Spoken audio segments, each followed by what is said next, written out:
I shall formally welcome you all for joining us. Good evening, welcome, and hello to everyone who has joined us and taken out their time to for this webinar.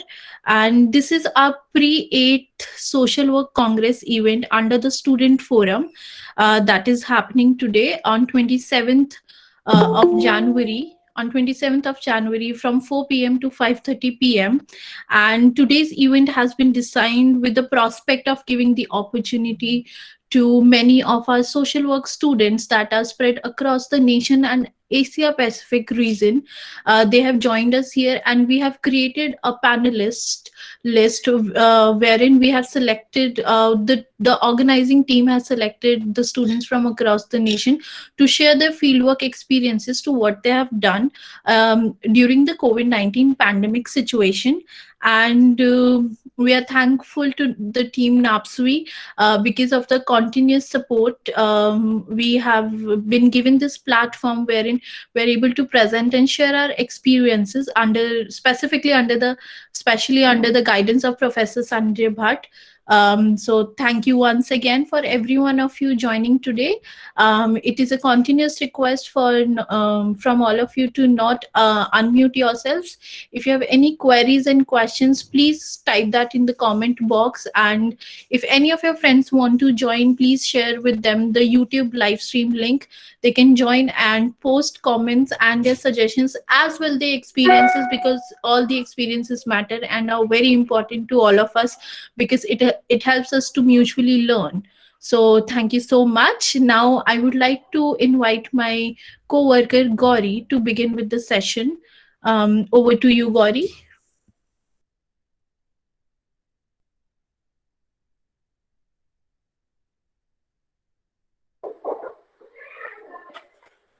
Hello everyone, I welcome you all to the pre-event of the 8th Indian Social Work Congress. Thank you all for joining us today. My name is Gauri Singhal. I am a student of Masters in Social Work from Department of Social Work, Delhi University.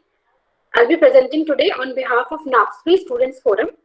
Just give me a moment and I'll present my screen.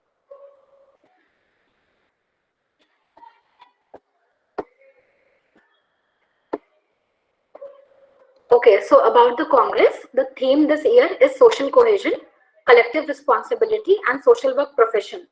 It is an initiative of the NAPSWI. It aims to strengthen the social work profession by ensuring social justice and human rights to all.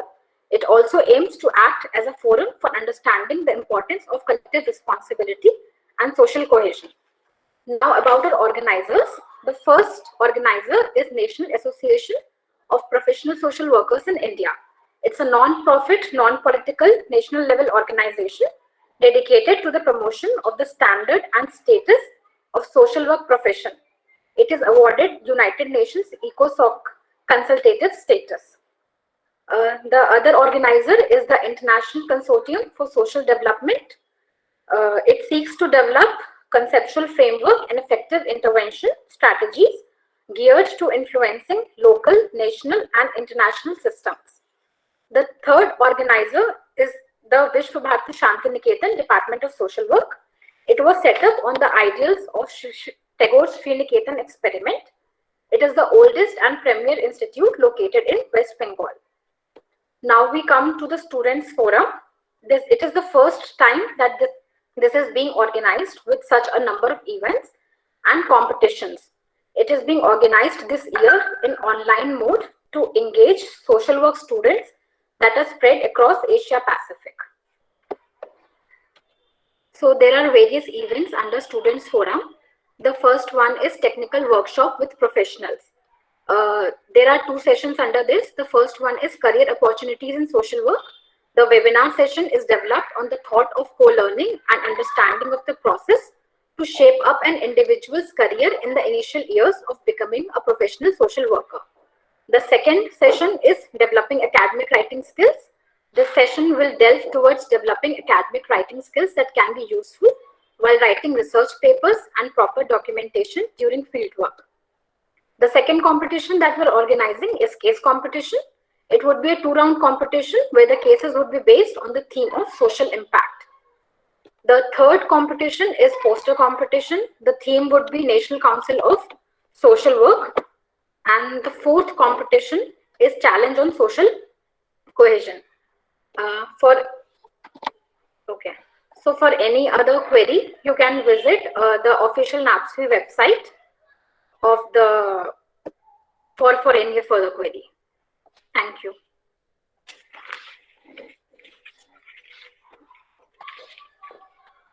Abhilasha, can you take over? Thank you so much, Gauri, for presenting. Do we have Avantika here with us? She's one of our panelists.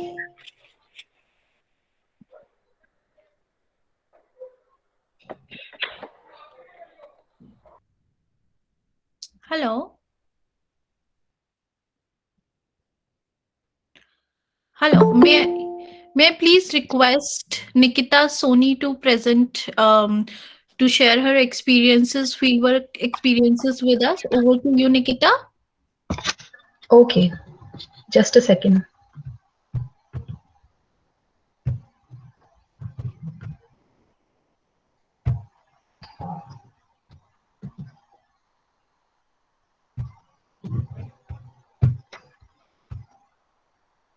Is my screen visible?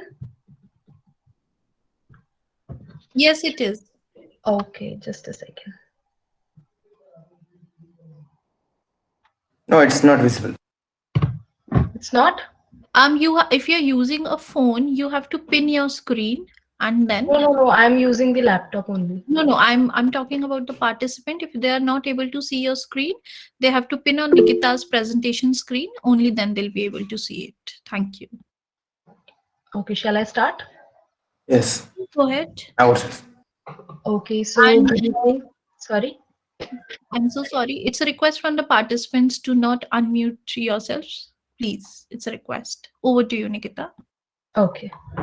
So good evening, everyone. I am Nikita Soni, and I'm in the final semester of Masters in Social Work.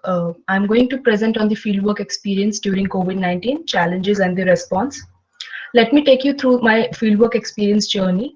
I'll talk from the COVID-19 phase itself. So I was fortunate enough to get the block placement at HCL Foundation Noida and simultaneously at Foundation of Healthcare Technology Society Delhi. At HCL Foundation Noida, it was a 1-month program at Clean Noida Green Champions Program 2020. It was on solid waste management during the COVID-19 period itself. And in the FHTS phase, FHTS internship, I got the internship to do related to the public health work and the social work both. And in the second year, I was working with Swechha V for Change Delhi, and currently I'm working at Pradhan Noida.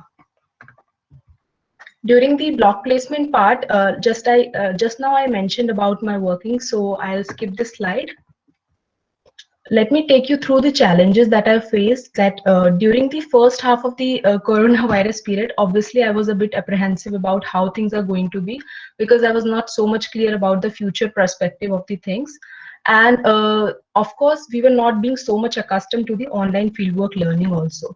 And like I just said about the second year internship, I worked with Swechha, where I was working in the program called Me2Be, where we used to give the remedial classes to the adolescents. So the remedial classes to the adolescent of like 12 to 24 years of age, it was very difficult to capture their attention over phones.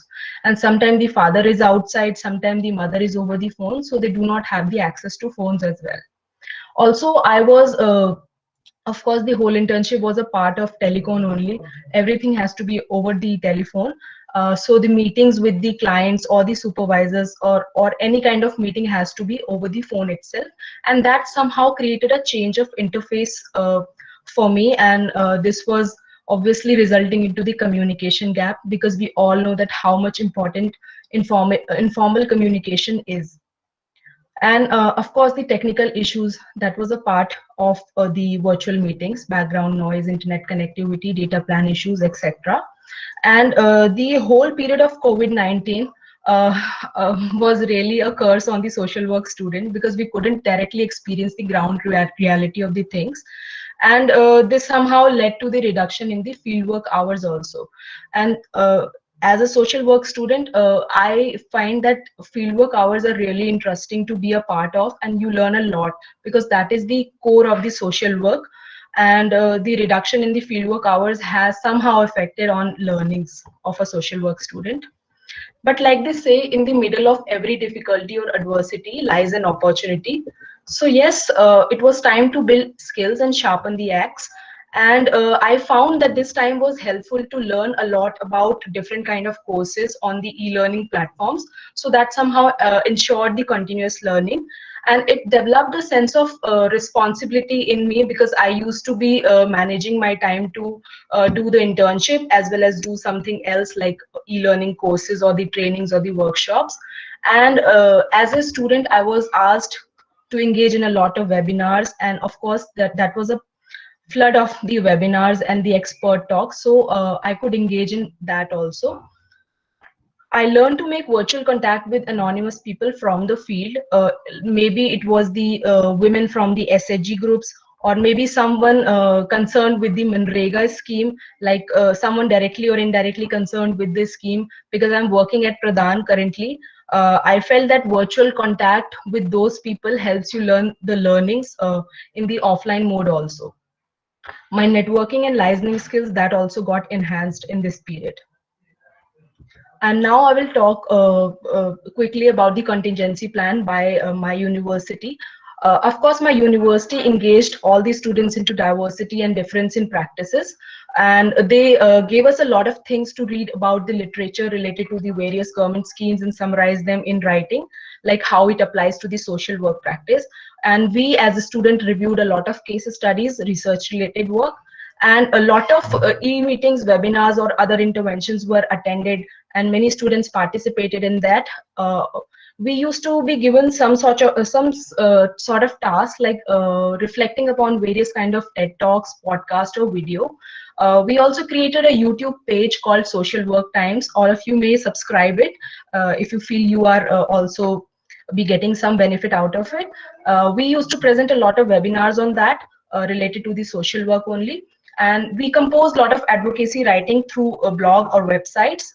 And most of the students, they were also directly or indirectly engaging in public health social work during COVID-19. And lastly, most of the students, out of the institutional will or maybe the parents' permission, they were also working with the local congregations as well to carry out some sort of social work related tasks. So these are some of the pictures, and that's all in my presentation. Thank you. Well, that was lovely. Thank you so much, Nikita, for presenting and sharing your experiences with us. Now, may I please request Gitanjali to share her experiences? Thank you, Avilasa. Can you present my PPT? Yes, just give me a brief moment.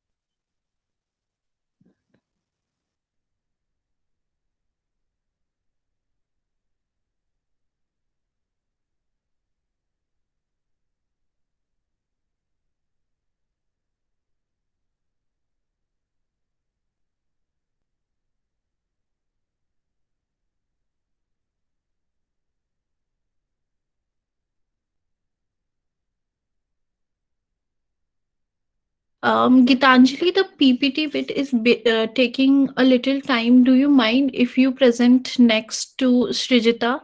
We'll get the PPT by then. Is it okay with you?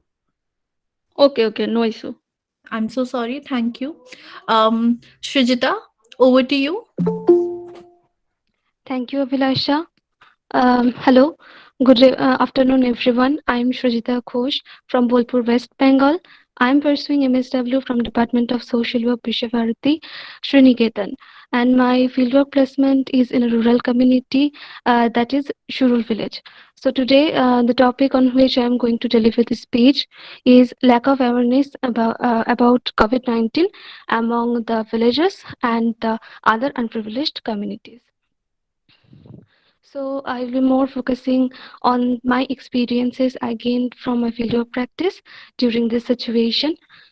So at first, I want to share some brief information about my community where I'm placed. So Shurul is a quite large village under Rupur Gram Panchayat and Bolpur Sriniketan block, and it has a population of over 12,160 um, as per the census of 2011 of India, and of which 49% are males and 51% are females. The literacy rate is also quite high, that is 79%, and basically Shurul has a very mixed socio-economical condition. Why I am saying so? Because as from my observation, I found that some parts of Shurul is really developed and privileged, but some other parts are not, less developed and unprivileged. So the people residing on those particular less developed portion of Shurul, they are working as daily laborers, agriculture laborers, gardeners, or like the females are working as domestic helps. And most of the families are under below poverty line. So you see, the economic condition is also low, and also the literacy rate is also very low. So when I entered in that particular community, I found that people are not wearing masks because as per the new normal, we have to put mask on our faces, and we are all carrying sanitizers because it is necessary for our safety from COVID-19. But when I found them, none of them wearing masks, even not the elderlies who are at the high risk of COVID-19. Also, the village women, they usually washing their utensils or the clothes in a very common pond or under a common towel, gathering together. They are not maintaining the minimum safe distance between each other. Even they are not washing their hands properly with soaps, sanitizers, or hand washes before they are having their meals. So you can understand the situation I was facing there. And I tried to convince them to maintain such health measures, health and hygiene measures. Like I tried to convince them to use the mask. I tried to tell them that how harmful if COVID-19 affects your body, and that's I tried the best, and I also told them to wash their hands properly with hand washes or at least soaps before eating something, not to put their fingers in their eyes, nose, and their mouth, and maintain a safe distance with each other. And of course, the most important thing is wearing mask when they are outside their home. But I found some positive reaction. Of course, I found some positive reactions from them, but most of them gave me a certain type of strange reaction. Like they told me, I'm just quoting their what they said to me, that God will help us. COVID can't do anything. So they are practicing a lot of religious activities. They're performing those, but they are not maintaining the health and hygiene during this time. So I just realized that I can't do anything just by talking with them and convincing them alone.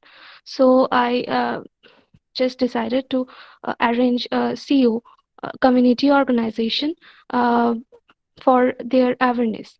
And also, I tried to talk with my co-workers and other ASHA workers who are working on those particular community, so that they can help me to arrange and organize the CO for them. And also, I uh, talked with some of my health worker professionals, so that they can also join us in that CO, and let them aware, let the people aware about COVID-19. So I'm just hoping for the best. To aware the people, so that they maintain the health and hygiene and safety measures, and also they consider COVID-19 seriously. That's what I'm just trying to do, and that was my fieldwork experience during this time. So thank you so much for giving me the chance to share my experiences of fieldwork. Thank you. Thank you, Srijata, for sharing your experiences. Now, I would like to call Gitanjali to express his experiences with us. Thank you, Shubhana. Very good evening, one and all. Please present my PPT. Yes, once again.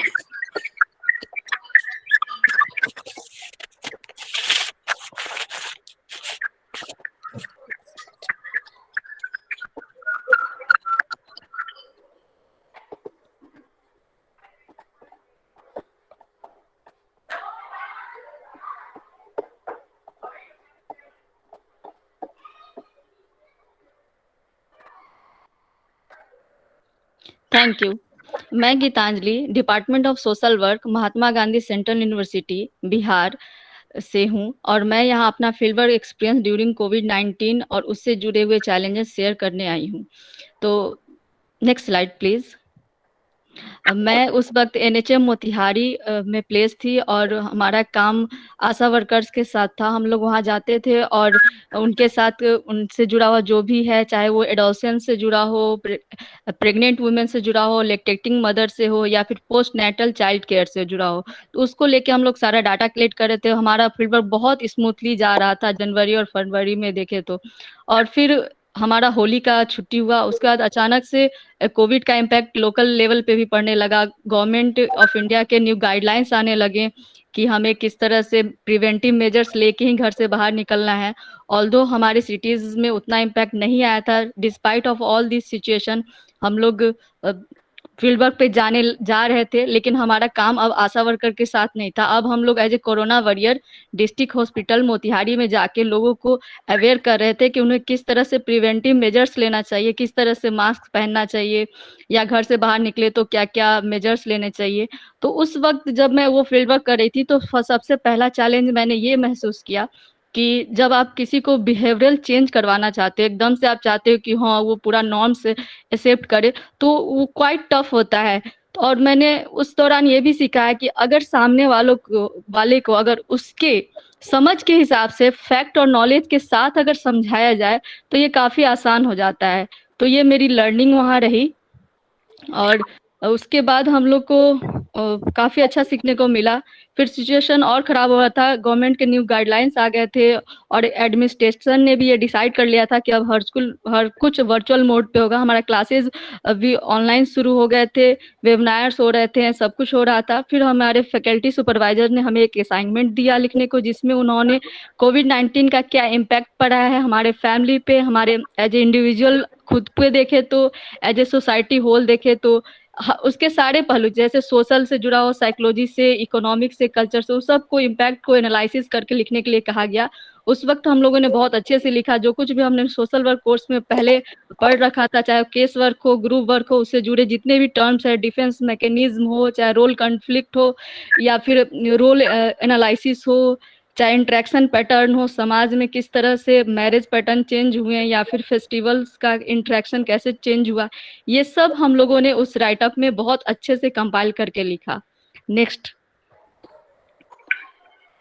उसके बाद फिर भी हम लोग को लग रहा था कहीं ना कहीं कि जो कुछ भी हम लोग फील्ड वर्क पे जितनी लर्निंग हो रही थी वो नहीं हो पा रही थी। तभी हम लोग को एक कैंपेन के बारे में पता चला जिसका नाम सुरक्षित दादा दादी नाना नानी कैंपेन था, जो कि पिरामल फाउंडेशन के द्वारा रन की जा रही थी उस वक्त और अभी भी की जाती है, वो with collaboration with the NITI Aayog. तो उसमें हम लोग को, मुझे शेखपुरा डिस्ट्रिक्ट के एल्डरली का फोन नंबर दिया गया था, उसे हम लोग कॉल करते थे और उनसे प्रिवेंटिव मेजर्स लेने को बोलते थे, उनसे कोरोना के लेके जो जो भी उसके आयाम है उस पर बात करते थे। अगर उनके पास कोई इशू है जो कि काफी अगर बड़ी इशू है तो उसमें हम लोग इंटरवेन करके उनको फैसिलिटेट करके उसको रिजॉल्व भी किए हैं कई सारे प्रॉब्लम्स को।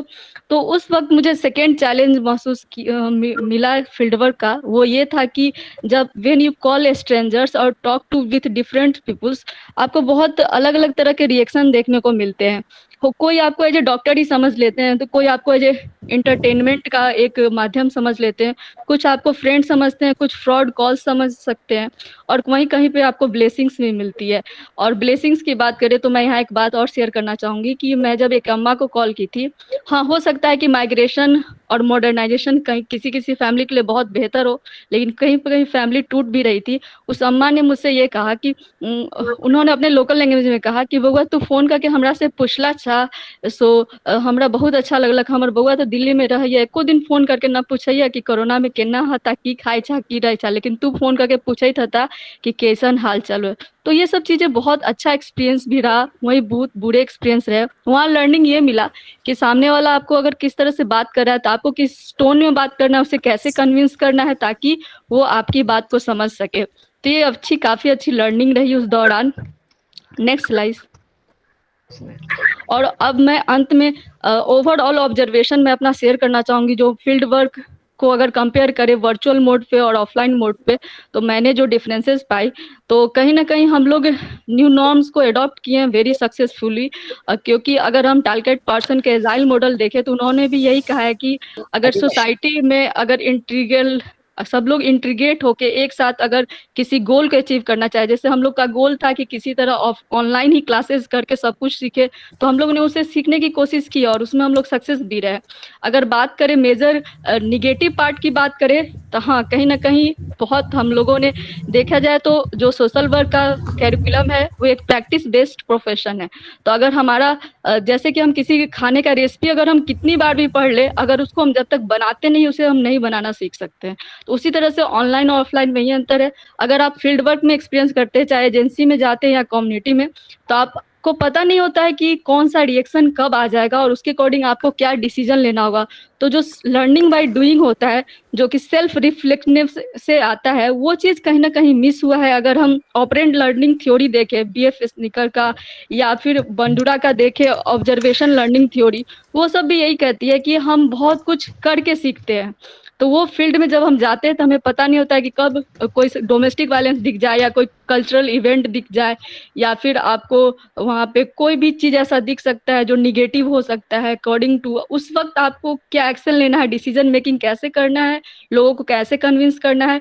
तो उस समय जो आपका ऑब्जर्वेशन पावर होता है और एनालाइजिंग स्किल्स होता है, क्रिटिकल एनालिसिस, वो सब बहुत अच्छे से डेवलप होता है जब आप अनप्लान्ड सिचुएशन में जाके लर्निंग करते हैं, चाहे वो कम्युनिटी हो या एजेंसी हो। तो इस तरह से हम लोगों ने ये चीज़ मिस किया है। और बेस्ट पार्ट देखें तो हम कहीं ना कहीं हम सब पहले से बहुत स्मार्ट हो गए in the sense of technical skill.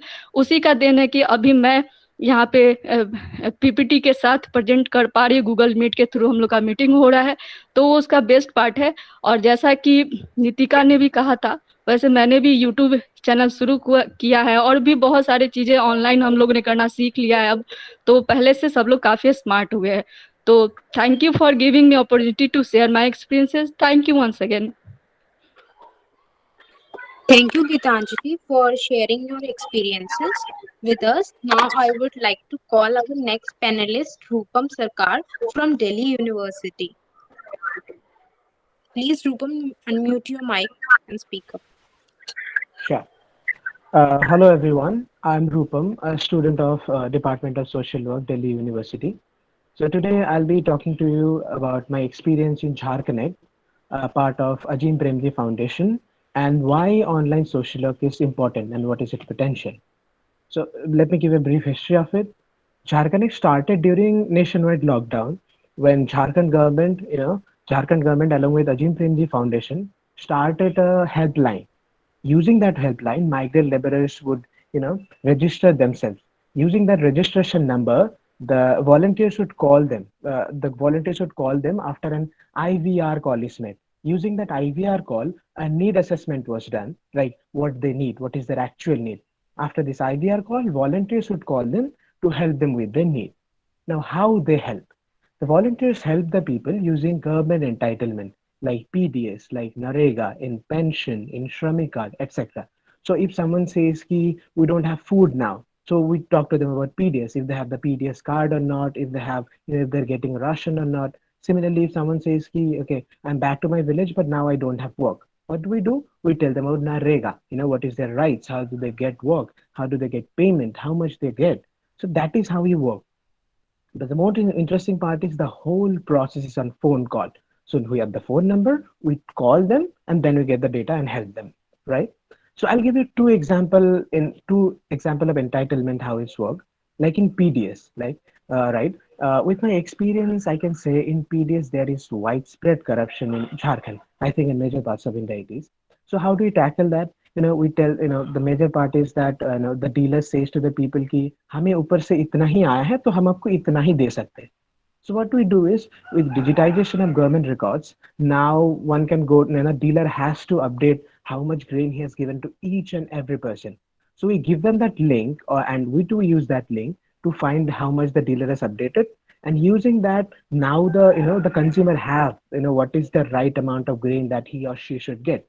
So he goes and he asks the dealer to give him the right ration. If he doesn't, then he tell them ki, whom to complain, how to write that application. If they are unable to do that, we do it for them. Similarly, if the PDS cards are pending, you can track it in which level it is pending, like BSO level or DSO level. So we tell them how to check, we check it for them, and we tell them how to contact the officers. If they are unable to do it, we do it for them, like we contact the officers. Similarly, in Narega was in huge demand after lockdown. Now too. So what do? We tell them how to apply, whom to apply, whom to go for application, right? To the Rozgar Sevak or to the BDO, whom, right? So, we tell them how to, what are their rights, how to apply, how to get the job, all that. And similarly in health, if they have a health problem, we tell them about the health entitlements, right? And another thing is Shramik card. Shramik card, those people are from Jharkhand, they would know. In Shramik card, there are a lot of entitlements. But the problem is the whole process is online. So when you talk to the NGOs and the people who are working on ground, we got to know that due to the digital divide, people are not getting the opportunity, to apply for the Shramik card. So we apply for them. Now it's a three-way process, if you understand. We give them the information, we give them the contacts, and if they are unable to use that information or the contacts, then we do it for them. So in a way, now they have the information. So after that, they won't need help from us, right? That is how we function. Now, the continuously Jharkhand is trying to broaden its horizon to become the one-stop, solution to the all government entitlements. Now, coming to the problems, there are a lot of problems. The first problem would be trust issues, right? Because in India there are a lot of fraudulent calls that we see, so people don't trust us easily. That is one big issue. Another thing is the problem with devices, the technology. I myself have a very old phone. It keeps hanging. Sometimes it stops functioning at all. I don't have a laptop, so that is one problem. Sometimes there's network problem. Sometimes officers do not help us. That just happens. But we also found a solution for this, right? How do we do this? Is that we to solve the problem of this trust issue, we develop how to talk. We train people that that's how you should go and you should talk to people. That's how you should introduce yourself so that they can trust you. Also, we don't give them those services at first where the documents are needed. We give them those services wherein documents aren't needed, like Narega, right? So using that, when they get the service, they trust us. Then we do other works where documents are needed. Also, there are people who already got our service, so we ask them to talk to the current person, right? So this reference thing. With this old phone thing, the devices wala problem, I myself think that with my phone, what should be done in 2 hours takes 4 hours. So what's the solution do I have? I have to just keep patience and do the work slowly, because ultimately it will be done. It will just take few more hours. With the network thing, the best part in Jharkhand is the most of the work is in call, so I don't need high internet connection. That's why I deal with it, right? And now is that you saw how these problems are solved. If you talk to the college also, the colleges also struggled a lot. They had to change the curriculum. Initially they give the assignment, then they place people nearby their house, and now they're placing people in online work. So all of them are struggle, but people have one or the other who have adjusted to the situation. Now, I'd like to highlight now the potential that online fieldwork has. Now, you see, as the speaker who said earlier, the Gitanjali, right? She highlighted how a mother, expressed her, the concern. She was so happy when she talked to her. That is what happened to me also. And there is people say there is no human touch. Let me tell you stories that I have from my experience, right? That some people would crow on phone. They would tell what are the problems they have faced during lockdown. Yes, I agree that human touch is minimum, but yes, there is human touch. What is needed? We need to talk the right way.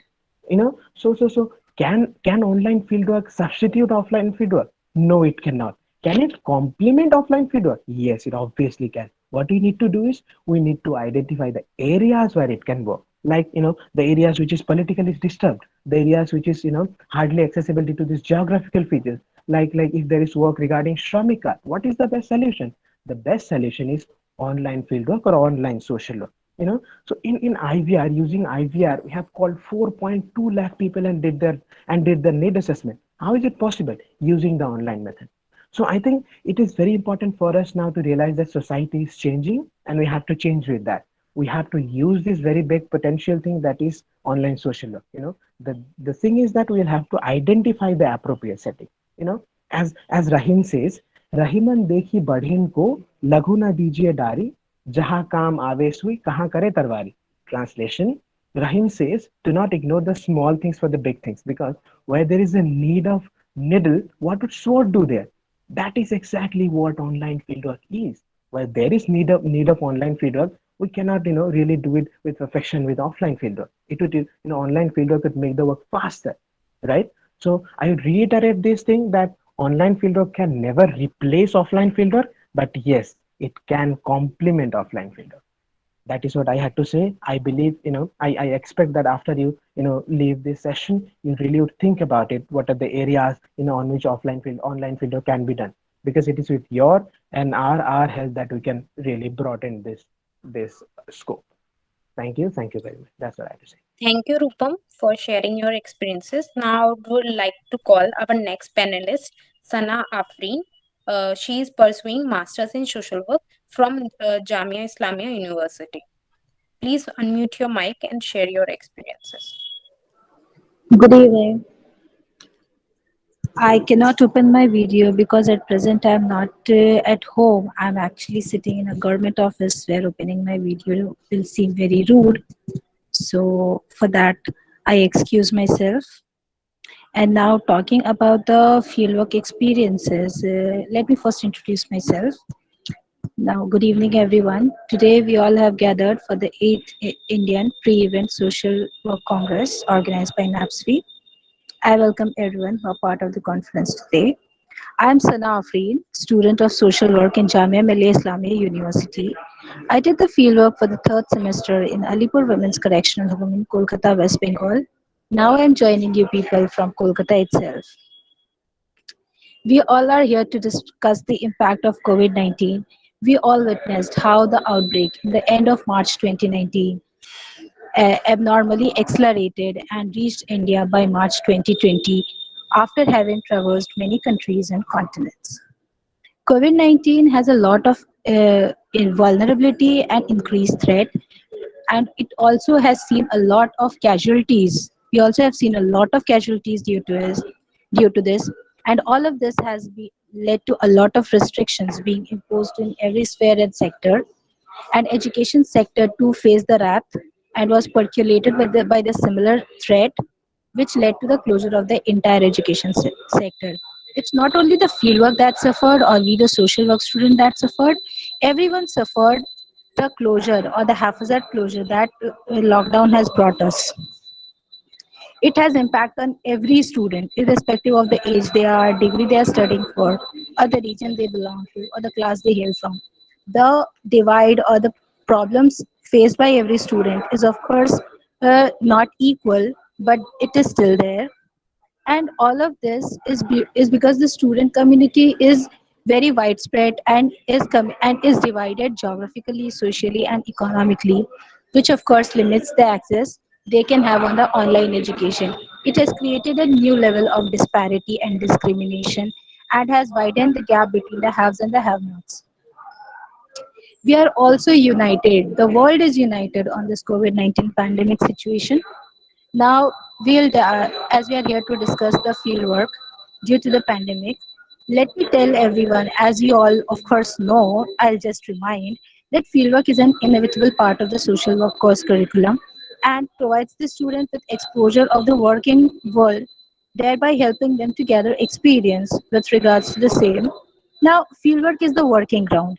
It gives an illustrious and a very bright opportunity to practice the acquired knowledge. In my case itself, I understood that the theory of group work and the stages of group formation only after having formed a recreation group with kids in the community where I was placed. I realized that there is a certain fluidity in the stages of fieldwork rather than being in a watertight compartment. And due to the impositions, I also missed the last week of fieldwork in my second semester, after which I traveled back home. And now, as I'm presented the opportunity to present myself, I would like to inconvenience people by narrating my own experience. Firstly, the fieldwork in the third semester was a block training for a month instead of a concurrent training. In case of concurrent training, we would face a problem, we'll come back home, we'll discuss it with our supervisors, and we'll try to solve the issue. And then the next time we go or visit the field, we'll be comparatively more prepared than we were ever during the block training which happened in the third semester. And secondly was to look for an organization which will take me as an intern which will take me as an intern. Our department suggested that we search for the organization in our place. So for that, I called an NGO once. And in that call, the person who received the call asked me what is the purpose that I'm calling for. And when I said that I need to train with them, she said that they cannot offer in a trainee because of the COVID-19 impositions and the restrictions due to it. But she is ready to help me if I'm facing any mental health issue, which was very concerned of her. And in a call of 6 minutes only, I was offered thrice if I would like to who speak to her about any mental health issue I'm facing. So the NGOs were all either working very restrictively due to the impositions, or did not, or were completely dormant due to the resource crunch. And all of this uh, shifted my emphasis to the government organizations or the government setting because they were still working. And when I went to the government organization, I was able to get the permission, although it was half-hearted for dissertation and related data collection. But I did get the permission, and I went there. So in the government organization also, it was a correctional home, and the NGOs were completely disbanded from doing any sort of interventions, which deprived me from getting in acquaintance with all the interventions they must have been doing in normal days in the correctional home, which could have been such an enriching experience.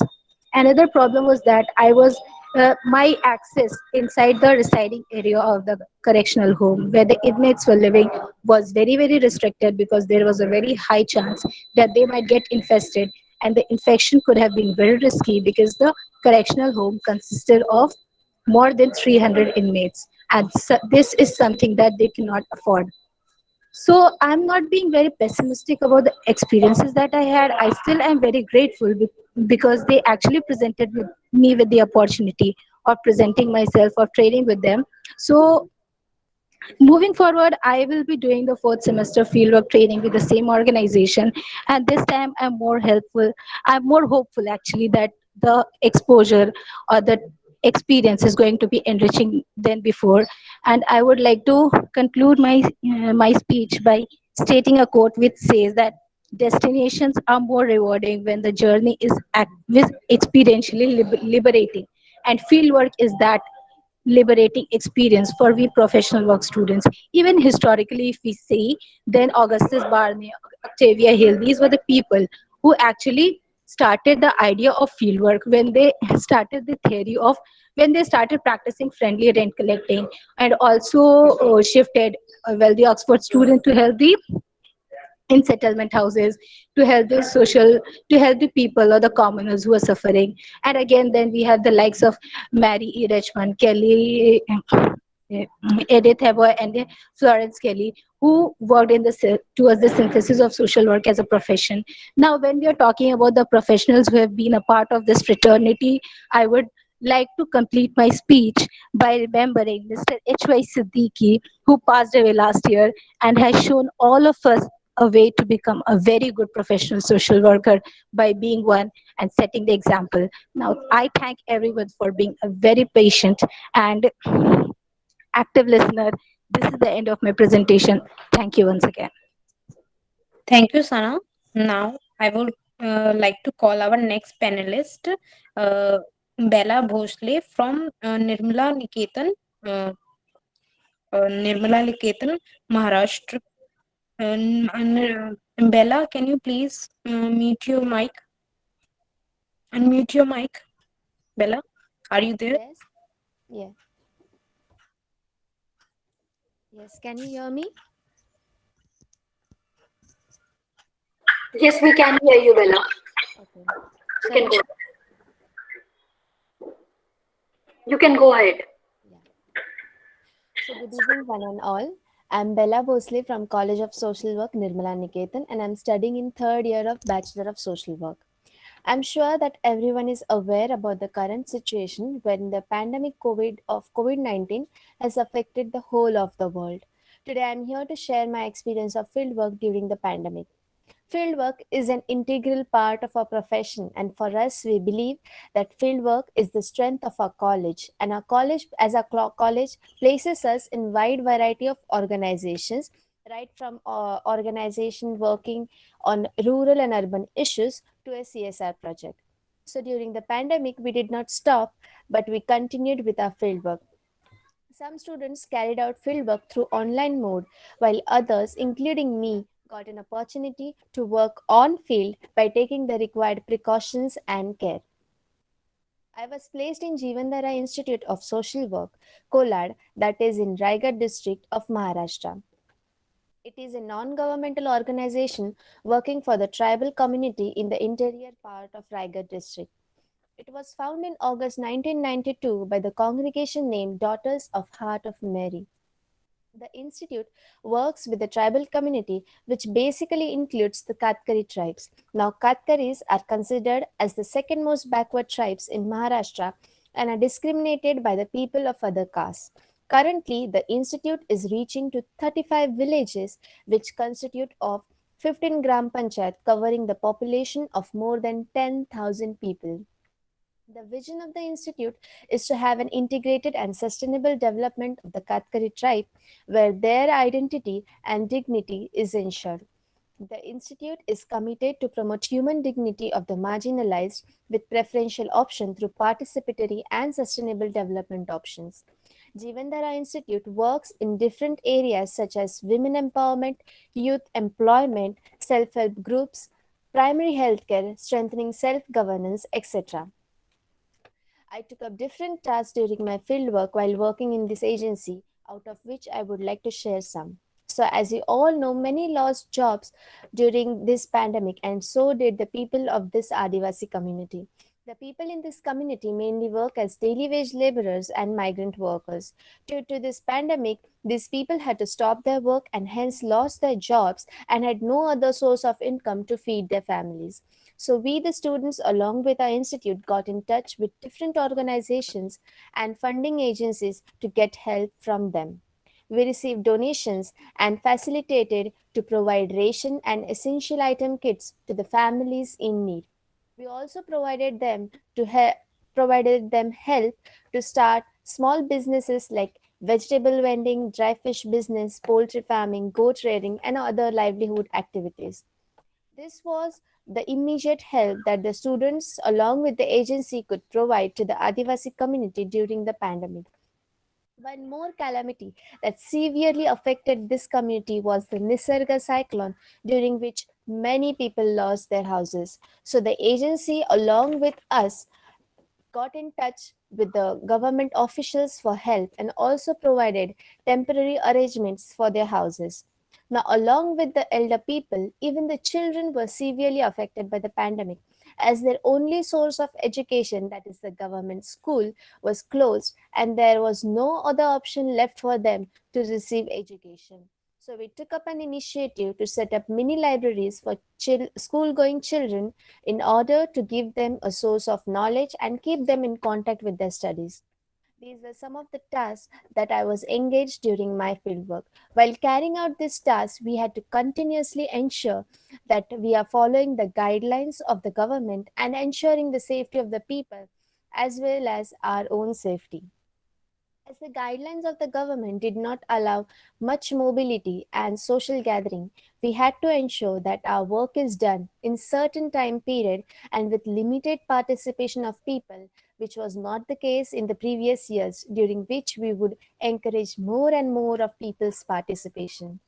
As there were strict restrictions, we had to get permissions and approvals every now and then to carry out any program or activity, which was sometimes a task as the government officials were unavailable or busy. Coming to the agency and our college, I observed that the Jeevandhara Institute, as well as my college, has taken the pandemic as an opportunity to work more and more for the people in need. We all believe that during this difficult time, people needed us the more to support them and help them, and hence there was a need for us to step out, go in the field, and help the marginalized. When the privileged people enjoyed their lockdown at home, it were the NGOs, different organizations, social work colleges, and the social workers that came forward as in helping hand to the people who were suffering and were helpless. Although the fieldwork experience was different this year, it taught many lessons and gave a lot of exposure. For this, I would like to thank my college for ensuring our safety along with our learning. And at last, thanks to the organizers for giving me this opportunity to share my experience. Thank you, one and all. It was lovely, Bella. Thank you for sharing your experience with us today. Our next panelist is Soumyadipta Bose. He is doing his master's in social work from Vishwa Bharati Shanti Niketan. Soumyadipta is with us here today, but due to poor connectivity issues, we are going to present an audio clip and a PPT on his behalf.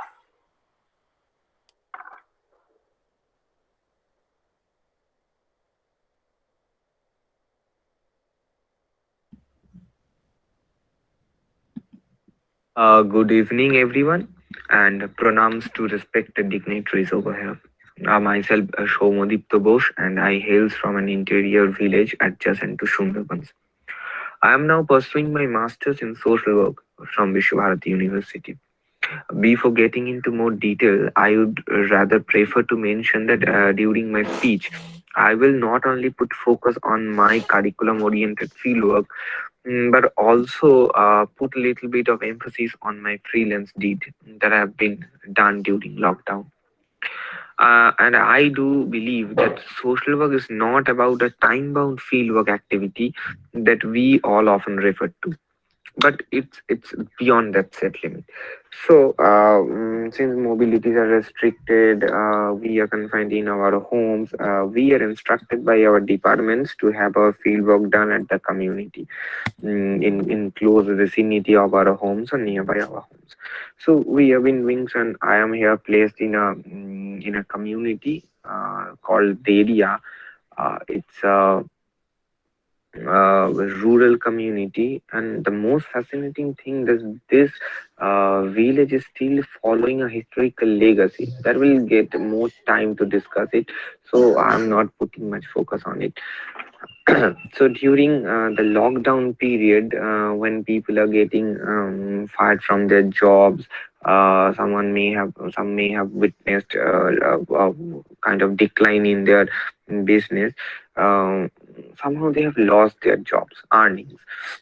So I have visited at that time their homes by interacting with them, prepared a kind of list where it containing all their informations and sharing it with others, the job providers who are interested at the time to provide jobs. So some may have interested in needlework, some may have expertise in marketing. So through this, I help them to connect with a job market. Yes, I did maintain confidentiality to a possible extent at that time. And this is the skill of a social worker, a mediation skill that we are taught in our classes by our teachers. So I got an opportunity to apply this during my fieldwork practice. So apart from that, one thing that I like to mention, that we at that time also done some works in arranging bloods. We see at that time, we noticed that thalassemia patients are not having proper access to bloods. Some may need up twice time of blood in a 1 month, once blood once in a month, twice in a month. So we managed to help them, but how we did it? Like we sort of formed a group with 3 or 4 people and visited nearby hospitals, visited the thalassemia patients of our community, collecting their requisition from, and listening to their problems, and sharing those information with others, like posted it in social media and attracted people, helping people to get at par with their situations what they are facing at that time. And for make donor a smooth transport, a smooth movement, we used to send our team members to the donor's house, and to help them to get at a how to get at hospital for donating bloods. And that's how we been managing that blood arrangement program, and we have been doing so. We have just started with 3 people, and we have now reached 50 people. It has been started in a district of West Bengal, South 24 Pargana, and now been extended to nearby each district of West Bengal. It's just 6 months. It just takes 6 months, right? Apart from that, I've noticed that people at the community level don't have that much knowledge of thalassemia. Even a family member, even a family whose member is affected by thalassemia, they are not even concerned about the disease.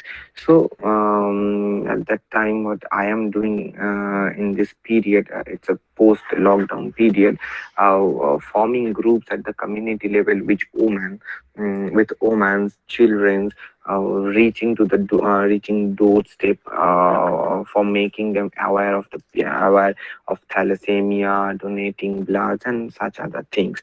My intention is not about to award the masses, but also to help the patients to get at par with their rights. Like earlier here, thalassemia patients don't have UDID, that is unique disability identification card, and even they don't have gone through the term UDID ever before.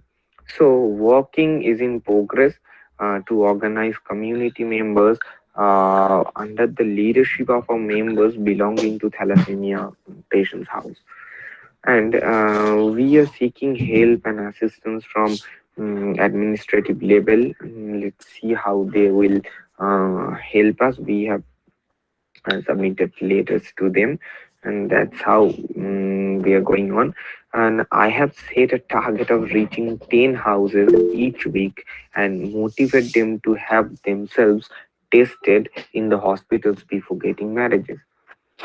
Right, and for all the said deeds and so many others of the done work that we have been done, people now have showing their trust over us. And most of the day, when I open door in the morning, see that people are standing in front of my houses seeking for help of any kind. And and that's it. So, for all our works of late, me and my team has been conferred with few awards, even from the national councils. So that's the way me working as a freelancer social worker and a practitioner in the department assigned field. So that's my journey. I've stated here, and thank you for listening to me. Namaskar. Thank you, Soumyadipta. It was very informative. Now our next panelist is Ashna Ghosh. She is doing her bachelor's in social work from Nirmala Niketan. Ashna, please unmute your mic and start with the presentation.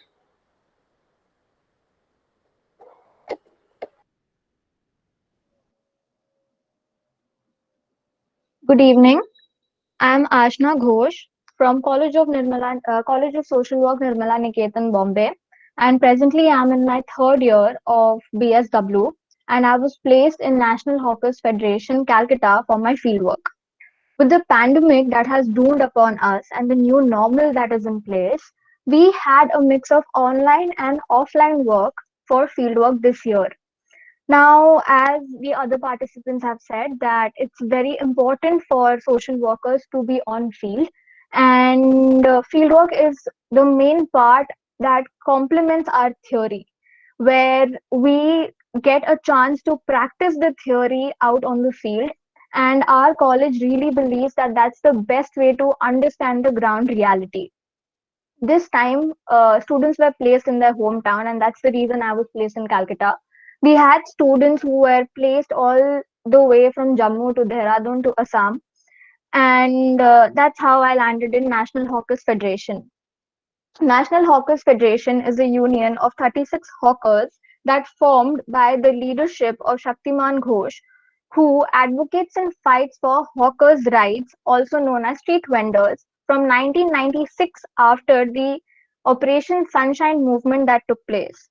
Now, who is exactly a street vendor?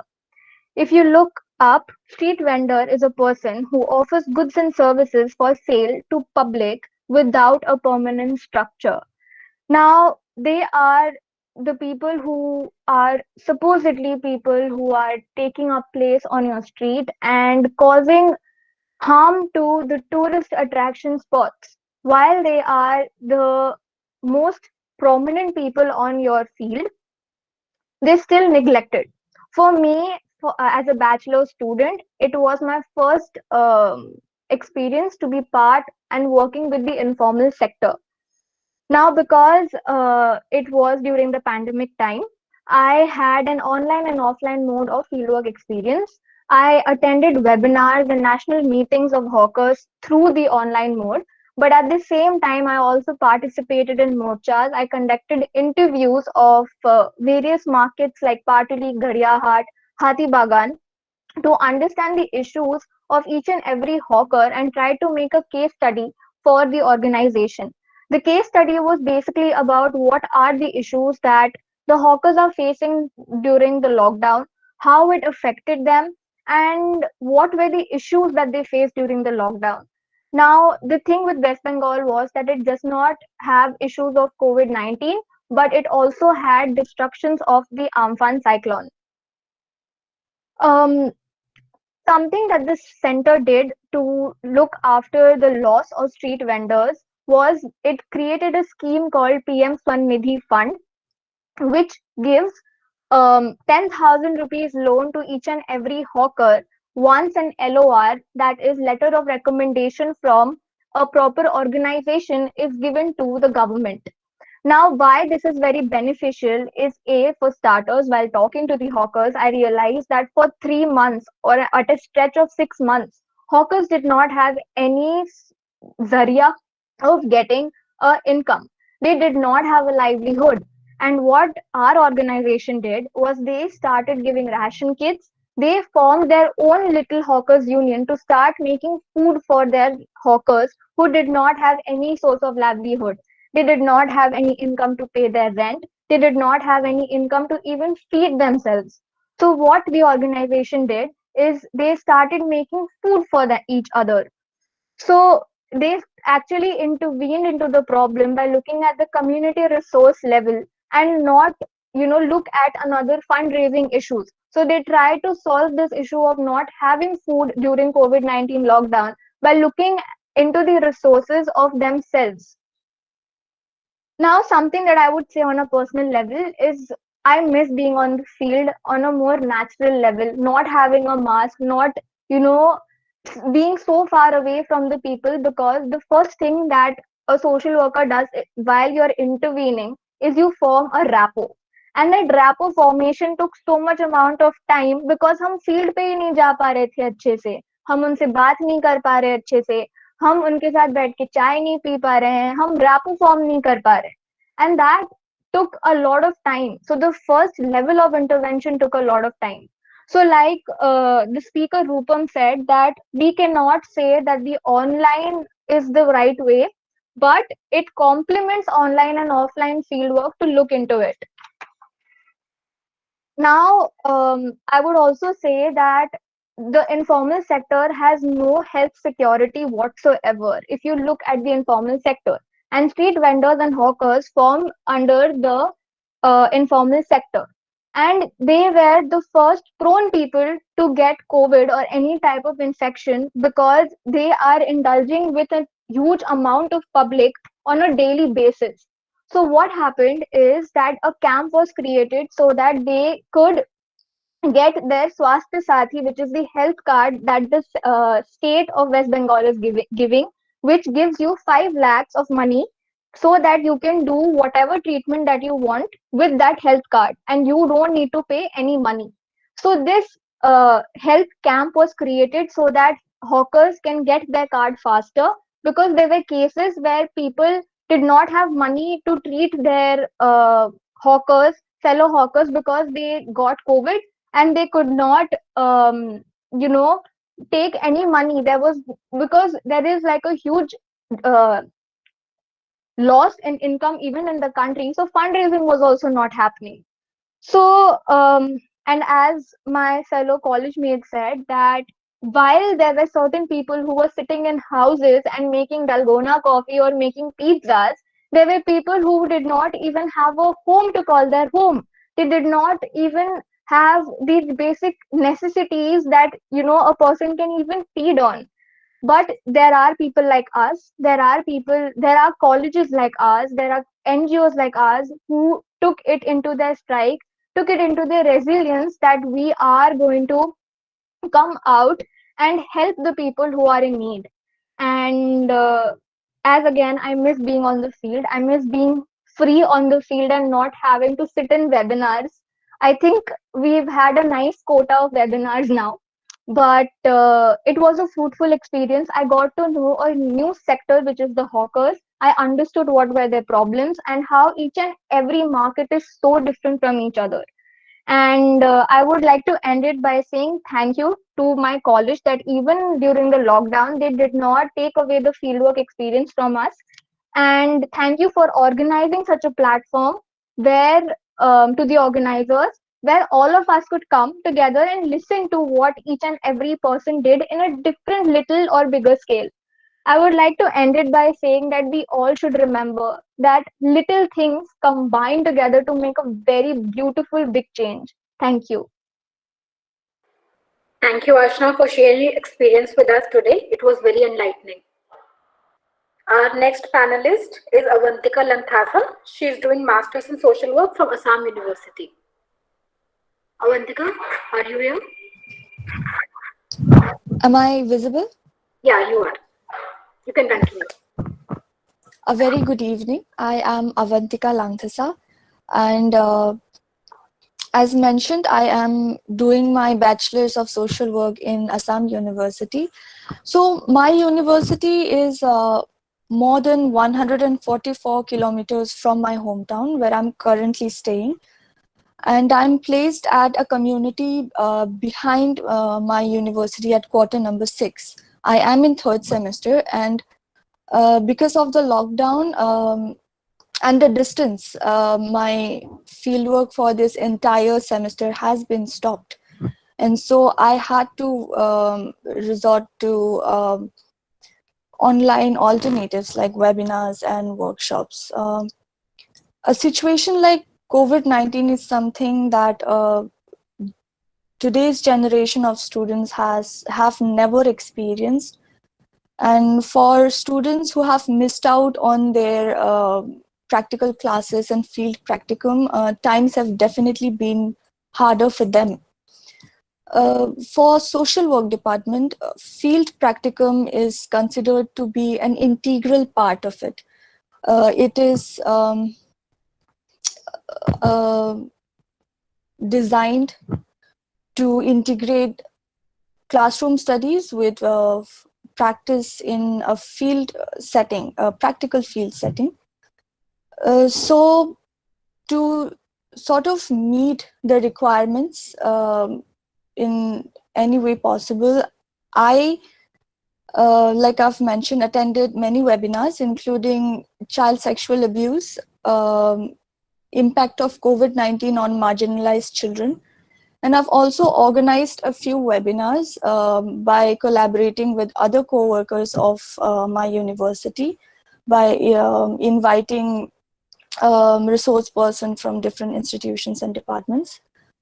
I also did neighborhood studies of Damadi Hawar area and Siding area of my hometown, because these were the only accessible areas at that time. And I completed my study only through phone call and online resources. I conducted interviews through phone calls.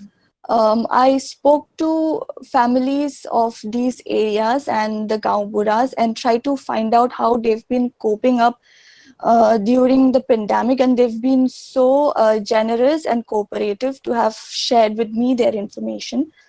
I tried to know about their source of income or and how they've been taking care of their family, and yeah, and that is how I've completed my study. And I've also done a workshop on design thinking, and the intention, I mean, through this, what I intend to say is that although I've been engaged in all these activities, towards the end of the semester, when I contemplate, I find that there's more of what I've not learned than what I've learned. This lockdown impacting this semester of graduation can only make it harder for us social work students to cope up with the syllabus. Once things come back to normalcy and communities will reopen for social work practice, because over a period of 6 months, next semester, if everything reopens, then we will have to complete practicing the syllabus of 2 semesters in over a period of 1 semester. So that is going to be a very challenging task for us, because after next semester, we will have to completely prepared to practice in an agency. So that's all that I would like to say. Thank you. Thank you so much, Avantika. Avantika was the last panelist for today. Thank you everyone for sharing your experiences with us today. So now I would like to invite our professor, Mr. Sanjay Bhatt, to share his comments for today.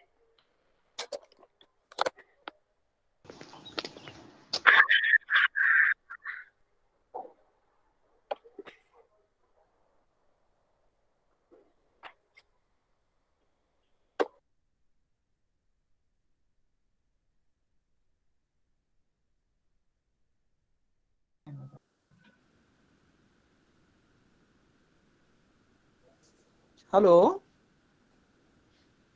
Can you hear me? Yes, sir, we can. Oh, wonderful.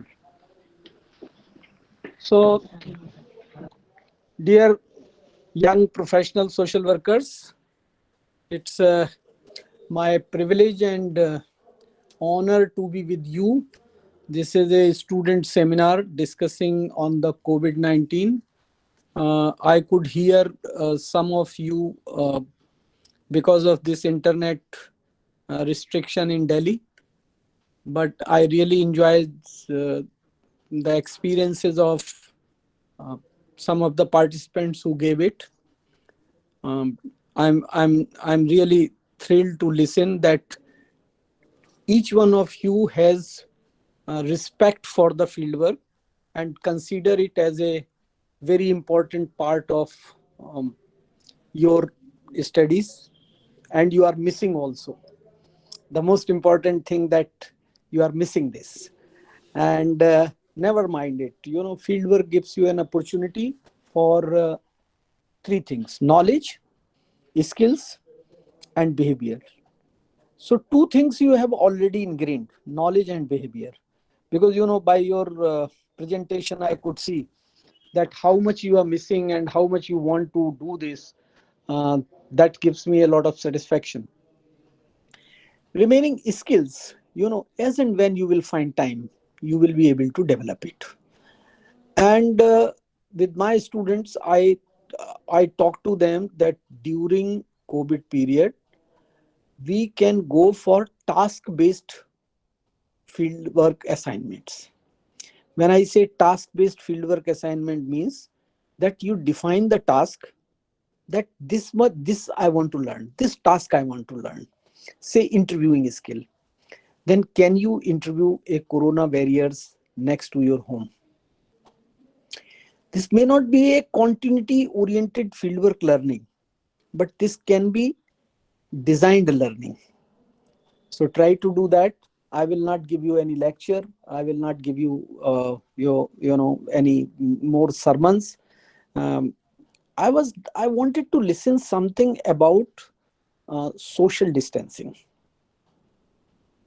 You know, because I feel, I personally understand, and many agree with me, now including WHO, that social distancing is not a proper word. It is not the exact word which has to be used. So your fieldwork is not missed because of the social distancing. However, most of you understand that since there was a clause of social distancing during COVID, therefore you could not do the fieldwork. I personally feel this social distancing should be replaced with the word like safe distancing or proper distancing, right? Or maybe physical distancing. So this is the first effort which NAPSWI has done. I must appreciate the team of NAPSWI, especially Mridul, Abhilasa, Gauri, Nishi, Subhana. You know, they have done wonderful work. They have tried to bring you on one platform. Now they have a data. I have only provided them this platform from the NAPSWI. And you must be knowing what NAPSWI is. This is one of the growing professional organization of your field. There are many more issues which will come in time. We will keep organizing programs for students, time and again. There is a new program coming up, Indian Social Work Congress, 8th Indian Social Work Congress on 28th February, 1st and 2nd March. I invite you all, join it. There are 2-3 days left for registration. Do registration, participate in many of the activities, try to listen people. At least the knowledge part of your fieldwork is going to strengthen. God bless you. My best wishes to all of you. And I know that with a determined mind, we can win over any hardship. This is also a hardship which is temporary. It came in your life very early. You have learned many things, coping mechanism with such a pandemic. Wonderful. And I'm really very happy to see most of you bubbling with the ideas. Thank you very much. God bless you. Thanks, sir. Thank you so much, sir, for sharing your valuable thoughts with us Good evening, today. sir. Thank you so much, sir, for sharing your thoughts and comments. Now, Gauri and I would like to invite Mridul, who has conceptualized this event along with all of us, to conclude the event on the behalf of the student community itself. So, over to you, Mridul. Thank you. Thank you, Abhilasha. I believe my camera is not working at this moment. I would like to thank each one of you who joined on the behalf of your college and your region, and those who represented their respective groups with whom you participated in your fieldwork. So we had representation from rural interior areas of Sundarbans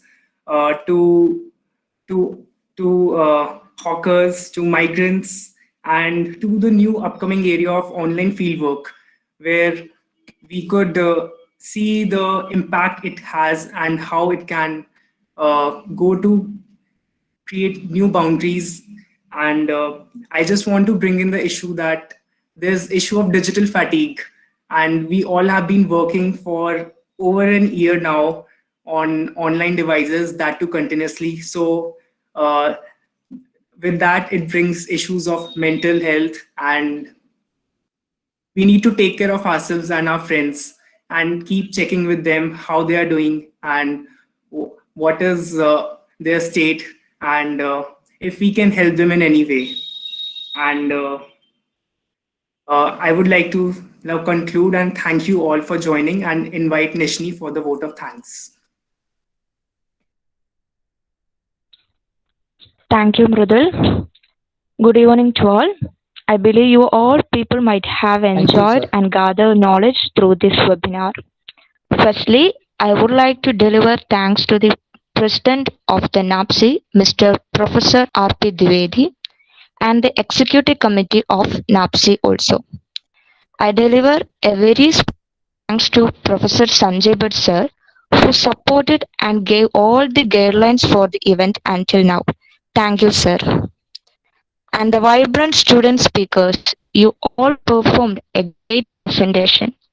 Thank you to be part of this event and sharing your valuable experience and thoughts in this relevant topic. Thank you so much. I would like to deliver thanks to the organizing committee of events, included Mridul, Abhilasha, Subhana, and Gauri, who worked continuously and regularly for the success of the event. Thank you, team. And thank you all audience participants through Google Meet and YouTube also to share your valuable time with us. Once again, all of this. Thank you.